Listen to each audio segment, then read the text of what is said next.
¿La ciencia lo explica todo?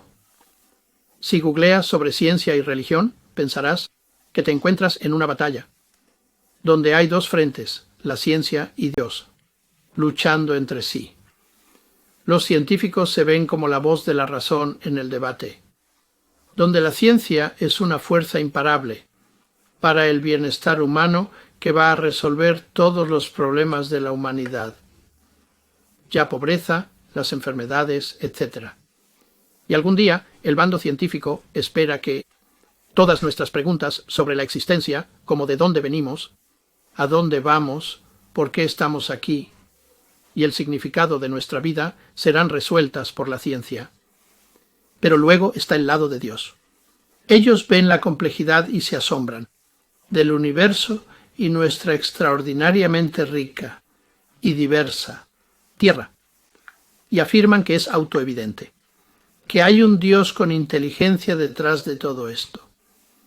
Y a veces la tensión entre los dos lados es tal que se generan debates intensos, que lleva a muchos a creer que la ciencia y Dios, como el sodio y el agua, no se mezclan. Al unirlos obtendrás una explosión. Ahora, el propósito de esta charla es decir que esto es un error. Dios y la ciencia se combinan de manera excepcional, como el hidrógeno y el oxígeno, para darnos agua que da vida. Entonces, ¿qué es ciencia?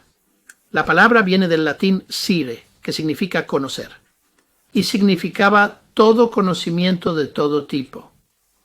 Y claro, si eso es lo que entiendes por ciencia, entonces lo explica todo. Si por explicación te refieres a obtener conocimiento y entendimiento. Pero el significado ha cambiado, y ahora en Occidente, ciencia significa las ciencias naturales, física, química, biología, astronomía, etc. Son las disciplinas intelectuales que usamos para investigar el universo que nos rodea. Ahora la ciencia es muy difícil de definir, pero estoy seguro de que conoces varias cosas sobre cómo opera la ciencia. Por ejemplo, realizar observaciones, formular una hipótesis para explicarlas, comprobar esa hipótesis con más observaciones y diseñar experimentos, y luego empezar a formular una teoría. Y más. Es importante saber que no toda la ciencia se hace con experimentos repetidos. Por ejemplo, al intentar entender cosas que no se pueden repetir en un laboratorio, como el origen de la vida. Lógico, no podemos hacerlo por experimentos, así que tenemos que usar un método que podemos llamar método histórico. La inferencia a la mejor explicación, y a veces esto se refiere a la ciencia histórica. Los mejores detectives usan este método al final de una historia de Agatha Christie, donde el detective hace inferencias a la mejor explicación. Y eso hace la medicina forense. No puedes repetir un asesinato para saber quién lo cometió. Al final debes recoger pruebas y hacer inferencias a la mejor explicación.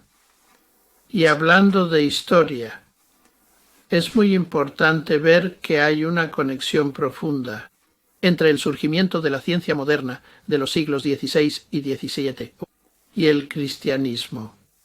Los pioneros de la ciencia moderna, como Galileo, Kepler, Newton y Clerk Maxwell, y otros, eran todos creyentes en Dios.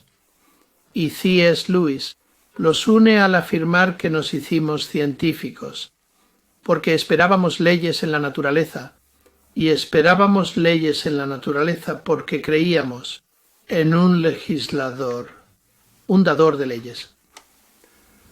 Y incidentalmente es interesante saber que entre 1900 y 2000, más del 65% de los ganadores del premio Nobel creían en Dios. Y en la actualidad hay muchos científicos importantes que son cristianos, como la experta en inteligencia artificial, la doctora Rosalind Picard del MIT, como el catedrático de química y nanotecnología Jim Tour en la Universidad de Rice, y el doctor Francis Collins, el director del Instituto Nacional de Salud y ganador del Premio Templeton. Así que, a un nivel más modesto, estoy yo. Ahora, ¿cómo es eso posible si la ciencia lo explica todo?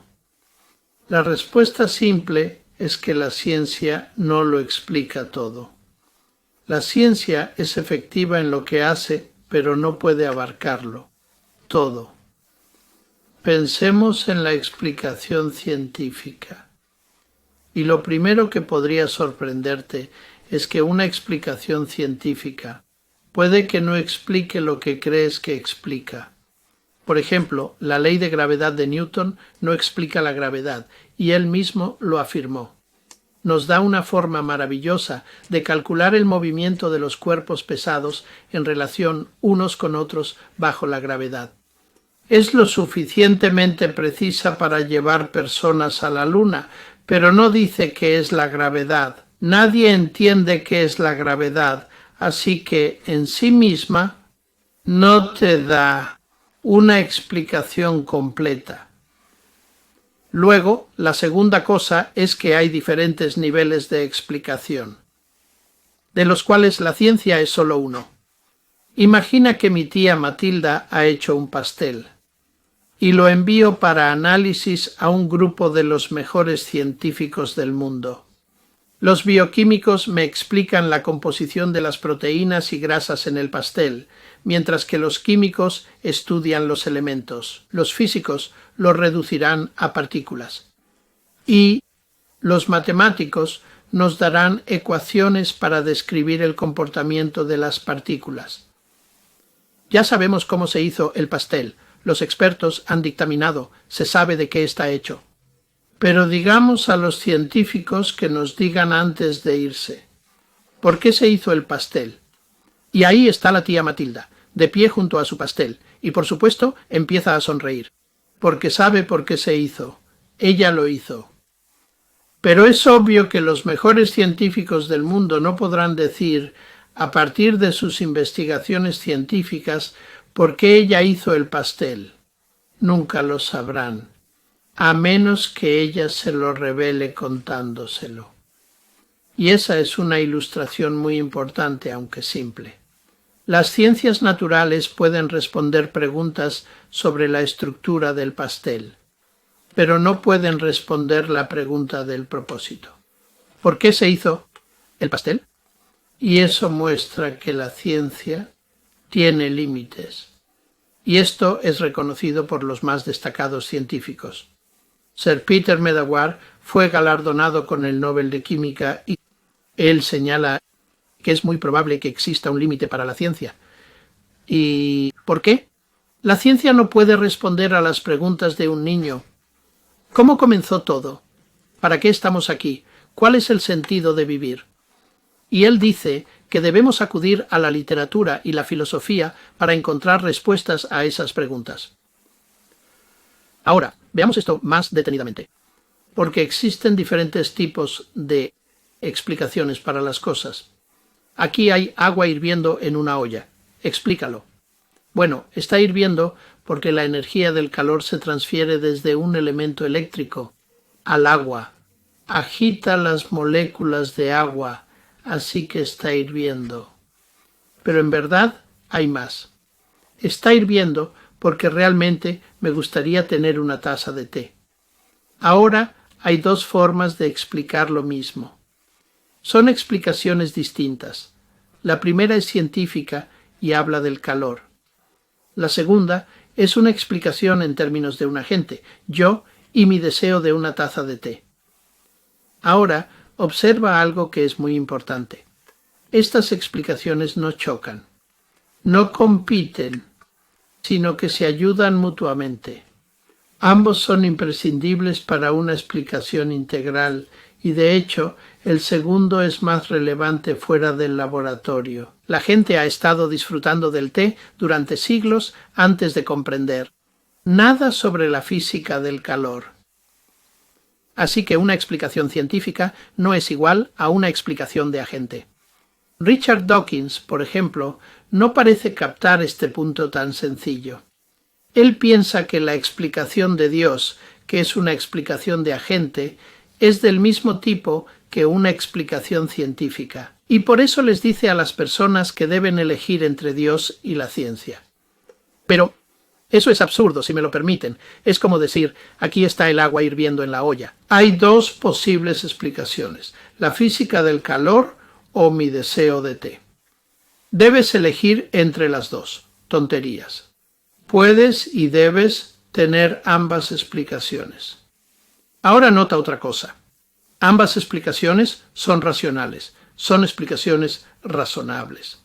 Hoy, muchas personas creen que la ciencia y la razón son lo mismo. No lo son. Esperamos que la ciencia sea razonada, pero la razón no se detiene con la ciencia. Hay tantas disciplinas más. La mayoría de las disciplinas intelectuales involucran la racionalidad, como la historia, la economía, la filosofía y la teología, pero no son ciencias naturales. ¿Qué podemos aprender de esto? La explicación científica no es la única explicación, y Dios y la ciencia no compiten más, como explicaciones del cosmos, que yo compita con la termodinámica para explicar una olla hirviendo. Esto me parece tan evidente que me hace preguntarme por qué los científicos ateos dicen que hay que elegir entre Dios y la ciencia. Y hay otra razón por la que lo hacen. No se trata ahora de un malentendido sobre la ciencia, sino de un malentendido sobre Dios. Hoy muchos, como Stephen Hawking y Richard Dawkins, que creen que Dios es un Dios de los vacíos.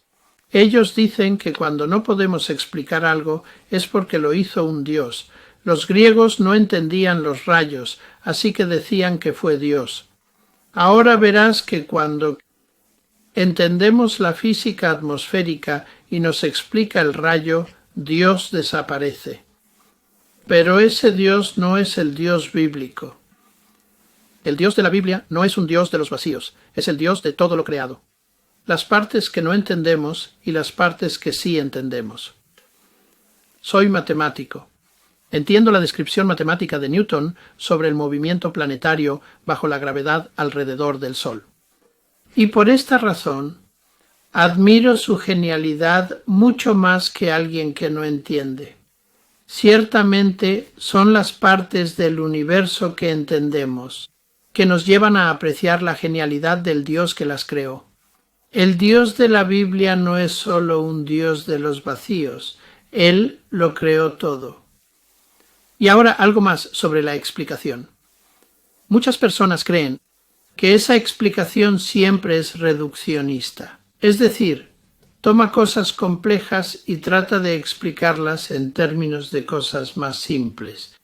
Esta es una forma de explicación que es muy importante. Por ejemplo, el agua puede reducirse en hidrógeno y oxígeno, que son elementos simples. Esa es una verdadera explicación porque nos dice que el agua está constituida por dos cosas más simples.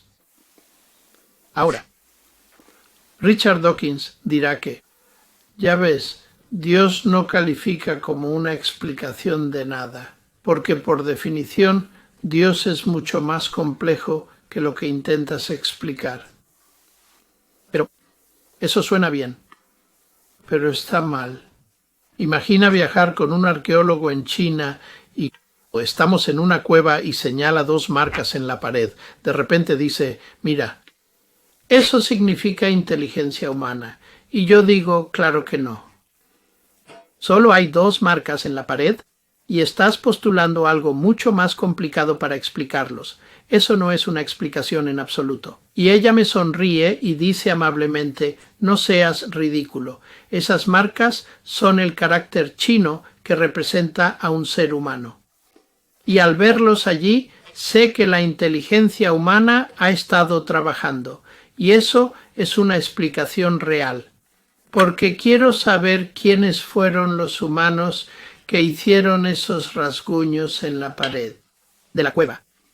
Esto es muy importante, porque demuestra que algunas explicaciones no pueden ser reduccionistas. Es decir, no puedes explicarlo desde abajo. Tienes que explicarlo de arriba hacia abajo. La inteligencia humana arriba, los rasguños abajo. Y la zona específica donde eso ocurre es en relación al lenguaje. Cuando vemos lenguaje, ya sea lenguaje de computadora, ya sea el lenguaje en los genes del ADN o ya sea el lenguaje humano, inmediatamente vemos que la inteligencia debe estar involucrada. Claro, algunos ateos no piensan así sobre el ADN, y he escrito sobre eso, en otro sitio. Sin embargo, cuando se menciona a Dios, Richard Dawkins tiene una objeción famosa. Él dirá, si crees que Dios creó el universo, debes preguntar quién creó a Dios. Él cree que la creencia en Dios es algo ridículo. Pero no, el argumento es ridículo. ¿Por qué? Verás, si preguntas quién o qué creó a Dios, considera lo que asumes. Estás asumiendo que Dios fue creado, pero ¿y si no lo fue? Entonces tu pregunta no aplica. Verás, lo que está oculto en la pregunta es que estás preguntando sobre dioses creados. Sabemos que ellos no son reales, son lo que llamamos ídolos. Es muy importante que entendamos que la pregunta de Richard Dawkins solo se aplica a cosas creadas. El Dios de la Biblia no es creado. El Dios de la Biblia es eterno. En el principio, Dios ya estaba y creó los cielos y la tierra. En el principio estaba la palabra. Dios es eterno y no creado. Pero hay algo en la historia aquí, porque el argumento de Dawkins se aplica a las cosas creadas. Y yo le pregunté a él, mira, quiero hacerte tu propia pregunta. ¿Tú crees que el universo te creó? Entonces, ¿quién creó a tu creador? He estado esperando años y nunca he recibido respuesta. Así que hay varias cosas sobre la explicación que debemos pensar. Pero veamos al siguiente gran tema. La gente dice que la religión depende de la fe, pero la ciencia no. Bueno, la fe es una palabra realmente importante. Y, desafortunadamente, ha sido reinterpretada por muchos ateos como creer sin evidencia. Pues eso no es verdad. Creer sin pruebas es fe ciega, y eso puede ser bastante peligroso. Fe es una palabra común. En español proviene del latín fides, de donde se derivan fidelidad, confiabilidad. Y me gustaría comentarte que todas las personas son personas de fe en algo. Si alguien me dice que tiene fe, primero pregunto, ¿en qué? Bueno, dicen, tengo fe en esta cosa, o ese hecho, o esa persona.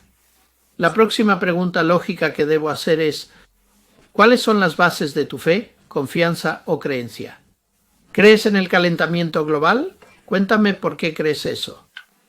¿Piensas que lograremos encontrar una solución al dilema de la muerte con inteligencia artificial? ¿Por qué crees eso? Porque el único tipo de fe que vale la pena tener es la fe basada en evidencia. Y la fe está muy relacionada con la ciencia, no es solo algo religioso. Einstein afirmó que no podía concebir a un verdadero científico sin esa fe. No se refería a la fe en Dios. En este contexto se refería a la fe en que la ciencia puede ser realizada. O para ponerlo de manera más técnica, la fe en que el universo es comprensible de manera racional. No puedes hacer ciencia sin creer en eso. Los pioneros de la ciencia moderna, como Newton y otros, creían que el universo era inteligente, inteligible. ¿Por qué creían eso? Porque creían que había un creador racional detrás de ello. Los científicos esperan que creas en sus teorías, y si les preguntas por qué deberías, espero que proporcionen evidencia. Ahora no puedo, por supuesto, hablar por otras religiones. Ellas deben hablar por sí mismas. Pero en cuanto al cristianismo, ella nos enseña que la fe en Dios y en Cristo está sólidamente fundamentada en evidencia. No me interesaría de otro modo. Juan el Evangelista dice esto en el capítulo 20:31. Jesús realizó muchas otras señales ante sus discípulos, las cuales no están registradas en este libro. Estas se han escrito para que creáis que Jesús es el Cristo, el Hijo de Dios, y que creyendo tengáis vida en su nombre. Juan nos informa que su relato de las señales que hizo Jesús es un registro, un testimonio ocular en el que se puede basar la fe. Se puede argumentar fuertemente de que gran parte de los evangelios es de testimonio histórico de testigos oculares. Así que no se puede afirmar que la ciencia dependa de la fe y la razón, pero el cristianismo no. La ciencia depende de la fe y la razón. El cristianismo depende de la fe y la razón. Ambos deben fundarse en pruebas. Pero hay un punto final importante. La gente dice, pero mira, al final el cristianismo se basa en milagros. Pero la ciencia dice que no pueden suceder. Por ejemplo, la afirmación clave del cristianismo es que Jesús resucitó de la muerte. ¿Cómo debo tomar eso? ¿Debo tomarlo como un evento histórico? Porque si lo hago, entonces claramente fue algo sobrenatural. Y se nos dirá, particularmente por los ateos, que debemos elegir entre alternativas exclusivas. O creemos en la posibilidad de los milagros, o creemos en la comprensión científica de las leyes de la naturaleza, pero no en ambas. ¿Por qué piensan eso? Bueno, todo realmente se remonta al filósofo escocés de la Ilustración, David Hume, quien afirmó que los milagros violan las leyes naturales. Si eres científico y crees en las leyes de la naturaleza, no puedes creer en milagros. Curiosamente, el ejemplo que Hume proporcionó fue que la resurrección es imposible según él, pero no es tan sencillo. Hay científicos eminentes, brillantes, he mencionado algunos, que discrepan con él, y ellos sí creen en la resurrección de Jesucristo. Bill Phillips, Premio Nobel de Física, y Francis Collins, por nombrar solo a dos.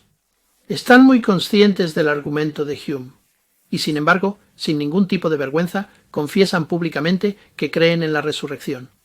Y creen que la resurrección de Jesús es la prueba más importante de la verdad del cristianismo. Ahora, Francis Collins ofrece una advertencia muy sabia sobre el tema de los milagros en general. Él dice que es crucial aplicar un escepticismo saludable al interpretar eventos potencialmente milagrosos, para que no se ponga en duda la integridad y la racionalidad de la perspectiva religiosa. Lo único que matará la posibilidad de milagros más rápido que un materialismo comprometido es reclamar el estatus de milagro para eventos cotidianos, para los cuales hay explicaciones naturales a la mano. Por lo tanto, enfoquémonos en el milagro central del cristianismo, la resurrección de Jesús. La objeción de Hume es esta. Conocemos las leyes de la naturaleza. Los milagros son imposibles. Su razonamiento es completamente erróneo y es bastante fácil de ver, como señaló C.S. Lewis. Digamos que hoy coloco $10 en el cajón de mi escritorio, y la semana siguiente añado otros $20, y la semana siguiente otros $10, y luego cierro el cajón. Puedo predecir con las matemáticas que la próxima vez que abra el cajón encontraré 40. Pero, ¿y si la próxima vez que lo abro solo hay un billete de $10? ¿Qué concluyo de eso? No puedo concluir que las leyes de la aritmética hayan sido violadas. Claro que no. Mi conclusión es que las leyes de mi país han sido quebrantadas. Es absurdo afirmar, como verás, que la existencia de las leyes de la aritmética hace imposible creer en la existencia de un ladrón que se llevó mi dinero. Vamos a aclarar esto. Las leyes de la aritmética no han sido violadas. Es mi conocimiento de las leyes de la aritmética lo que me dice que un ladrón metió la mano y ha sustraído el dinero. Ahora esto es sencillo, pero explica mucho, porque verás, mi error fue pensar que el cajón y el armario en mi habitación era un sistema cerrado. Pero no lo era, era un sistema abierto y que un ladrón podía intervenir. Dios creó el universo con sus leyes, que describen lo que sucede normalmente, pero el universo es un sistema abierto. Dios puede actuar para hacer algo especial, puede añadir un nuevo evento sin quebrantar las leyes naturales.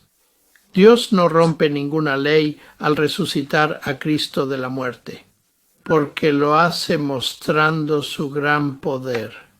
Jesús no resucitó por la operación normal de las leyes de la naturaleza.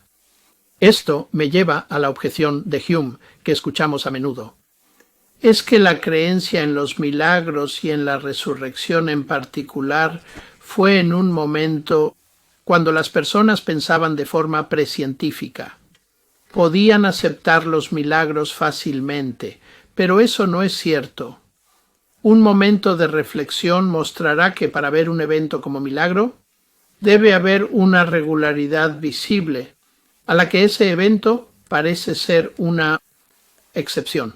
No puedes reconocer que algo sea anormal si no sabes qué es lo normal. Y eso se entendía en el Nuevo Testamento.